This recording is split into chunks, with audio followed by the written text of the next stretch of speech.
तुम और दुलदुल अपने आपे में नहीं हो। क्या हुआ है मुख्तार? पता नहीं उमरा, आज ये हैवान खामखा बेताब हो रहा है।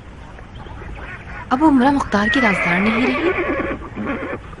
क्या मतलब? मुझे लगता है तुम मुझसे कोई बात छुपा रहे हो मुख्तार। अगर मैंने भी ऐसा ही किया तो फिर गिला मत करना। तुम तो शक नहीं करती थी उमरा। ये कैसी बेतुकी सोच है? बेतुकी सोच है? जब तुम नहीं होते तो मैं दुलदुल की हालत देखकर मुख्तार की हालत का पता लगाती थी। जब कभी तुम्हारे साथ कोई हादसा रूनुमा हुआ है या तुम्हारे दिल में कोई परेशानी रही है, यह हैवान हर उस मौके पर बेकरार हुआ है। गोया दुलदुल की रूह की गिरा मुख्तार की रूह के साथ बांध दी गई है। कैसी बातें कर रही हो उमरा? ये जानवर आज किसी तकलीफ में है कि उसके पास जबान नहीं कि बता सके। तुम तो जबान रखते हो ना, तुम ही मुझे कुछ बता दो। बस भी करो उमरा, ऐसा न करना कि मैं जाहिलियत के अरबों की तरह ये यकीन कर लूं कि औरतों से अक्ल की तवक्को नहीं रखनी चाहिए, चाहे वो कितनी ही बुलंदी पर पहुंच जाए। तो बिला आखिर मुख्तार ने नकाब हटाकर ये दिखाई दिया कि वो जाहिल अरबों में से है। क्या ही अच्छा होगा कि हुर्रा को जिंदा दफना दो ताकि साबित कर सको कि तुम भी उन्हीं में से एक हो। या पूरी जिंदगी जहाद करने के बाद तुम्हें यहाँ पहुँचना था मुख्तार?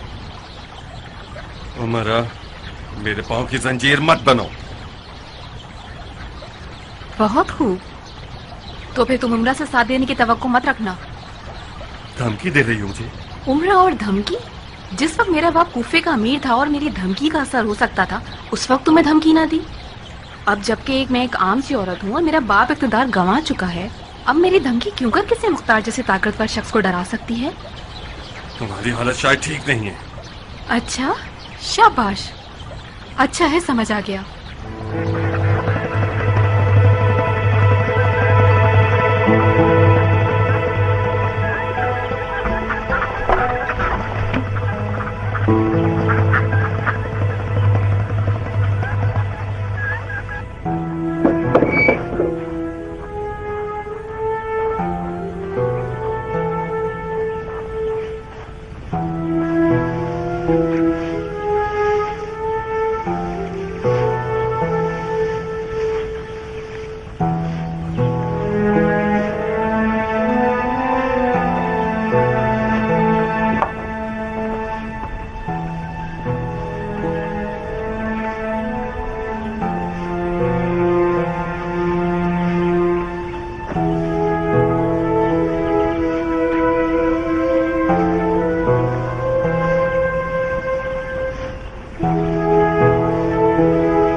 ये मर्दों का काम है।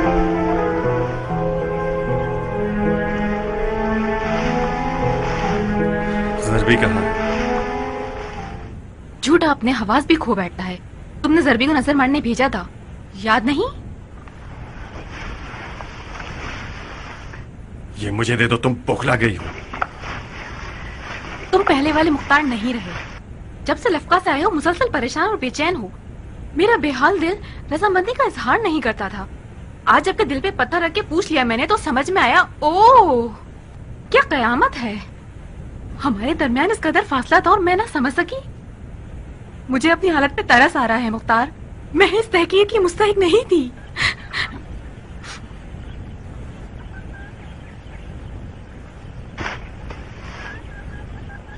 तुम गलत समझ रही हो पगली।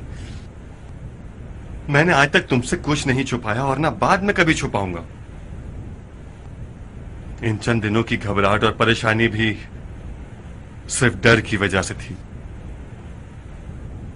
तो मैं नहीं बताया क्योंकि मैं नहीं चाहता था कि उमरा मुख्तार के डर के हवाले से कुछ सुने। किस चीज से डर रहे हो? मक्का की खबरों से। अगर मोहम्मद हनफिया ने मेरी तायद न की तो मेरे साथी मुझे तन्हा छोड़ देंगे। तुम्हारी तायद क्यों नहीं करेंगे जबकि उन्होंने तुम्हें हुक्म लिख दिया है? मुझे उस वक्त हुक्म दिया था जब जंग ऐनुल वर्दा नहीं हुई थी। मुझे डर है कि मोहम्मद हनफिया ऐनुल वर्दा की कत्लगाह से गमज़दा व दागदार होंगे और उन्हें यह पता चलेगा कि मैं सुलेमान के साथ नहीं था तो मेरे सर से अपनी हिमायत न उठा लें। बस यही? हाँ, यही। उमरा की जान की कसम? जाने उमरा की कसम, मेरे ख्याल से हो रहा कि रोने की आवाज है। मैं जाऊं इससे पहले कि वो कुछ तोड़ दे।